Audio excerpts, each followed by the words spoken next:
Hello everyone, welcome, my name is Phoenix and this is the Consumer's Guide to Video Games. Mouse, PI for Hire. 2026, Fumi Games. A first-person shooter game, Mouse PI for Hire follows private detective Jack Pepper, investigating the disappearance of his old friend and local magician Steve Bandle. Jack's investigation becomes bigger than anticipated. Uncovering corruption and intrigue of all sorts, Jack must stop at nothing to find the truth and bring any and all criminals to justice. This is a game that intrigued me since I heard about it a long time ago due to its premise and style. I was very much down to get Mouse PI for Hire immediately once it launched. Now that the dust has settled, this game is every bit as fun as I thought it was gonna be. It's a funny and incredibly entertaining shooter. Now, I hesitate to use the term boomer shooter when describing this game.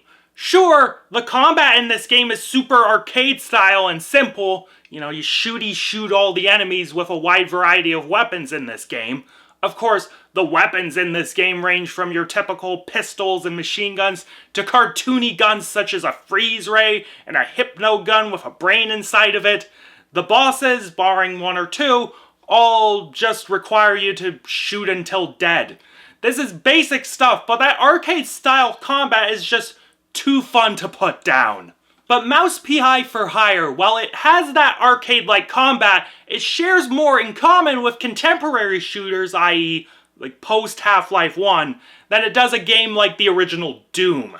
The levels in these games are very much based on achieving the objective of that particular set piece than it is finding keys to unlock doors, even though you do need to find keys to unlock doors, but that's not the point. Everything you do is with the intent of advancing a story and getting you closer to solving Pepper's case.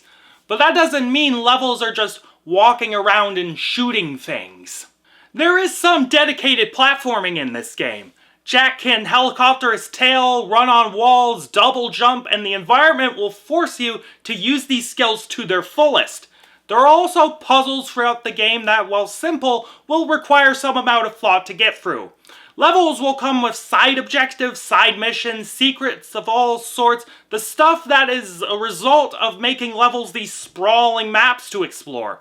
I suppose the guys at Fumi Games, at least in regards to level size, took some cues from the boomer shooters. Moving on to the art direction, this is definitely where this game shines. This is once again another example of me not even noticing that this game runs on Unity. But there's a catch to that statement. This is because the environments and the character models kind of clash with each other, but they clash in such a unique manner that it kind of stops it being a fault in a weird way. Firstly, before I even go into that, the game is in full black and white. There is a Technicolor part, it's a nod to the Wizard of Oz, and that part is out of this world. But otherwise, the game is fully monochrome. You can even select a filter that makes it look like it was shot on old film, which is really cool. But anyways, the environments and the character models. The environments are all in full 3D. However, the character models are all in 2.5D, and that means that the 2D sprite is facing forward to give the illusion of depth. This created this weird, almost uncanny valley effect where the environment didn't quite look real, while the 2.5D sprites looked more seamless. But here's the thing, which is that the environments, if you pay attention, are done in the art style of the game. It's just that because one model is mimicking depth and the other actually has it, it looks really weird. On the whole, it all looks superb, but once you notice this, it will never not be at the front of your mind when looking at the game. Regardless of technical graphics, this game has the coolest aesthetic for a shooter I have seen in some time. Basically done in the style of old Mickey Mouse cartoons from the 30s and 40s, this crew managed to mimic that style perfectly. The style also reflects film noir, as every character is pretty much dressed as an archetype from that sort of filmmaking style. The characters are all full of imagination, especially the enemies. Robots, cops, gangsters, cultists, any sort of hoodlum that would show up in one of these gumshoe tales, you'll see them. The setting of Mouseburg is this giant amalgamation of New Orleans an eastern US city like New York or Chicago and Los Angeles. It is the most 30s and 40s looking city possible. The element though that made me fall in love with this game was the music. Composed by one Patrick Salina, this score just revels in the time period. It is classic jazz and big band music, almost to a tropey extent. The main theme, which is introduced by Troy Baker humming it while the game boots up, is such an earworm of a melody. Then when it comes in as a full jazz arrangement, it gets stuck in my head like a fucking parasite. And like now that I've reminded myself of it, I can't get it out. Thanks. Later on in the game, at a couple points, the theme gets rearranged as a guitar and whistling piece, and those couple moments it was used were perfect, and it was my favorite version of that piece.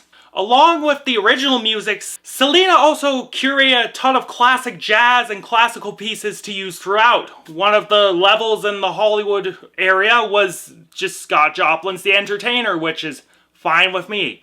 Banger piece. Just banger score in general. Banger. Did I mention it was a banger? Writing-wise, this script is such a funny and loving ode to film noir pastiche. In terms of pure nuts and bolts writing, it really does come across like it was written during the time period. The way characters speak, the way the plot plays out, it is a really well-constructed script. Even if the script has modern anachronisms and references, often breaking the fourth wall in humorous ways, it structurally has more in common with those old 30s and 40s crime novels and film noir movies. The world they inhabit is reflective of that Great Depression, World War II era cynicism, especially when we examine the character of Jack Pepper. Jack Pepper is a veteran, a former cop, a drunk. He is every cliche thing a film noir detective could be. The mystery that Jack Pepper unravels is layered, and when it manages to come together, it is done in such a cohesive and satisfying manner, allowing Jack to face the things that made him who he is. Does he change at the end? Not necessarily, but he isn't meant to. He's that Philip Marlowe type, the one who solves the case in those serial novels, only for another one to come up. Voicing Jack Pepper is the one and only Troy Baker. Putting on that cartoonish New York accent with a little gruff, Baker embodies a cartoonish version of that film noir detective perfectly. His monologues throughout the game are perfectly delivered, combining tongue-in-cheek humor and unironic reverence for the genre. Joining Troy are some talented actors, such as Florian Claire as journalist Wanda Fuller. Her and Baker had such a wonderful chemistry, and her straight-laced delivery made for some fun scenes with the two of them. Frank Todaro voices one Cornelius Stilton, and his stammering and bellowing posh accent were a wonderful combination. Every actor in this game were just having a ball with this material. In conclusion, Mouse PI for Hire is that real shit. A classic shooter with modern trimmings, this game offers a ton of replay value. Each level has secrets galore, and conquering this mystery on its highest difficulty will prove challenging. But Mouse PI's biggest achievement lies in it being one of the best neo-noir stories I have engaged with in quite some time. It is funny and playful, but at the same time reverent of the era and style. Remember folks, always support independent developers and teams. The more you do, the more games like this we get, and that is something we desperately need. If you like FPS games, definitely give this one a go. Recommended. And I am feeling an 8.5 out of 10 on this one. This is a damn good game. Catch you later, guys.